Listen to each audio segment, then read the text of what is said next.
Hi everyone, Kennedy here, and in this video I'll be showing you what to do if you are working with an angel-shaped piece of soft foam and very tragically, the head pops off. Welcome to The Ornament Girl, where we love sharing tips, tricks, and patterns for creating beautiful, no-sew quilted ornaments all year long.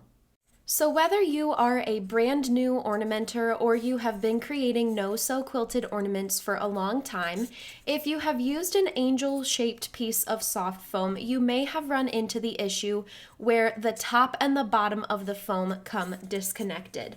Now, this can happen pretty easily because of the shape of the foam.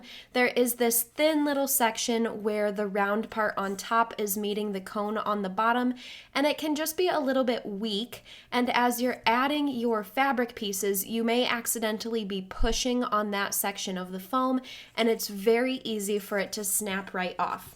Now, this can feel pretty upsetting when you are in the middle of creating your ornament and all of a sudden your angel does not have a head anymore, but I'm here to tell you that there is a way to fix that.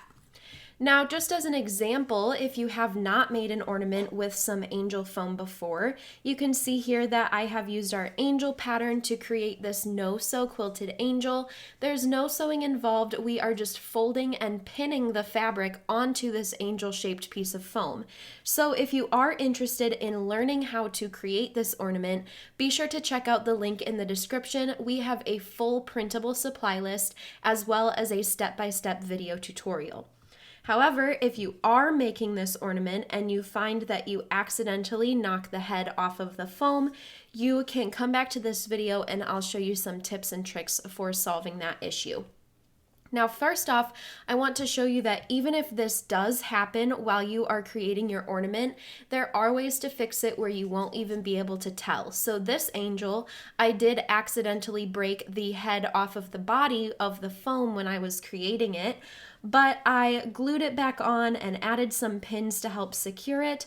And then around the edge, once I finished adding my fabric pieces, I even added some trim to help cover up any little inconsistencies that you may be able to see there. So that should give you some hope that if you're halfway through your angel and you've accidentally broken the foam, you can definitely finish it off with these tips and you won't even be able to tell. Now, there are a couple of different options that work really well, and these include glue. I have hot glue here, but you could use anything that will work well with the foam, such as Elmer's glue or tacky craft glue. I also have this here. I like to use hot glue because it just hardens and dries the quickest, so I prefer hot glue personally. And then you can also use some extra long straight pins. We will link to these supplies in the description. These pins that I have here are about 1.5 inches long because that's what I had on hand. But to be honest, if you could get your hands on some 2-inch or even 3-inch straight pins, you could use those to help secure the head as well. Now on this angel here, to pin on her halo, I used a corsage pin that was really long. It was probably 3 inches long and had a pearl head, so you could use something like that as well to pin on the embellishments to help secure the head to the body. But before you have finished making your ornament, you don't want to use an embellished pin. So the first thing I'm going to do here is glue this head back on, and you sort of want to puzzle piece it to see exactly where it broke off. Now you can use the mold lines on the body and the head. There are these lines from when the foam was created. You can line those up, which will help you puzzle piece this back together. If you have it turned the wrong way, it's not going to be glued back together along the line where it broke, and your head won't be straight up and down when adding that. So I'm lining up those lines across the two pieces of foam, and I have found the exact spot where that broke off.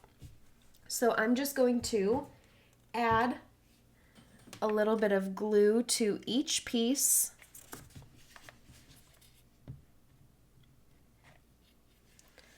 And then paying attention to where I am placing those, I will line it right back up with that spot that I found and squish those pieces together, and I'm just going to hold them here for a moment to help that glue set. This is why I like hot glue, because it hardens pretty quickly.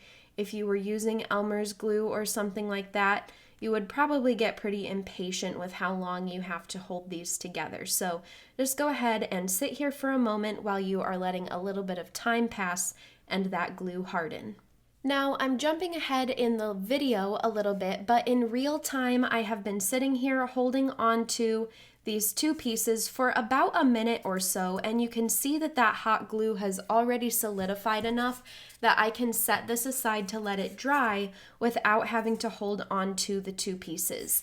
Now, you may find that you have a little bit of extra glue squished out around the edges of these foam pieces. That's totally fine because, like I showed you, you can use embellishments to cover that section up. So don't let it stop you from moving forward with your pattern if you have a little bit of extra glue blobbed around the edges there. But one more tip that I want to give you is how to use these extra long straight pins. So what you can do with these pins is pin straight down through the top of the ornament, and that pin is long enough that it's going to catch a little bit of the body along with the head, and that will just help add an extra layer of stability. Now, this is why also using a long pin in your embellishments will help as well. Like I said, I used a long corsage pin to pin this angel halo on, and since it was 3 inches long, I know that it's catching a lot more of the body along with the head as well. You could also choose to put this pin into the foam before you even start your pattern. So if you have a 1.5 or up to 3-inch pin, you can put this right into the angel foam before you even start working with it, and that's just going to add a tiny little bit of extra stability there. Now, also when you're creating your pattern, you just want to be aware that you aren't pushing on this section of the foam too much. So if you need to turn your ornament or hold your fabric pieces in a different way, the way to avoid breaking the foam in the first place is to not be holding it and applying pressure to the top part of the foam.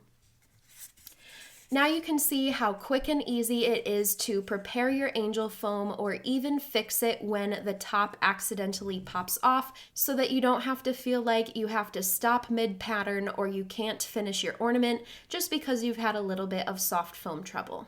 If you have any questions at all, be sure to let us know in the comments at the bottom of the page. And if you would love to learn how to create these beautiful no-sew quilted angels, be sure to follow the link in the description as well.